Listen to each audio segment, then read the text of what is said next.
హల్లెలూయా. ఈరోజు జీవవాక్కు ద్వారా దేవుడు మనతో మాట్లాడుచున్న మాట, శిశువుగా పుట్టి ఏ పాపము లేకుండా పరిశుద్ధాత్మ ద్వారా అద్వితీయ కుమారునిగా పుట్టిన యేసు ప్రభు అద్భుత కార్యాలు చేస్తూ, ఆశ్చర్యకరమైన కార్యాలు చేస్తూ, ఆలోచన చెప్పుతూ, సమస్తానికి సైన్యములకు అధిపత్యకు దేవుడు అని, అంతేకాకుండా ప్రపంచ మానవాళి కోసం రక్షణార్థమై ఈ లోక రాజ్య భారాన్ని మోస్తూ, ఏ ఒక్కరూ నశించిపోవడం ఇష్టం లేక ప్రతి ఒక్కరూ రక్షించబడాలని, పాపము నుంచి శాపం నుంచి విడిపించబడాలని తన యవ్వన జీవితాన్నంతా ధారపోసిన దేవుడు, శిశువుగా పుట్టిన దేవుడు, రాజ్యభారాన్ని మోస్తున్న దేవుడు,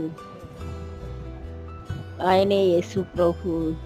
ఆయనకే ఆశ్చర్యకరుడు, అద్భుతకరుడు, ఆలోచనకర్త, నిత్యుడగు తండ్రి, సమాధానకర్త అని పేరు. హల్లెలూయా. కనుక మన కోసమే జన్మించిన యేసు వైపు చూద్దాం, దైవ దీవెనలు పొందుకుందాం. అటువంటి కృప దేవుడు మనందరికీ దయచేయను గాక. ఆమేన్.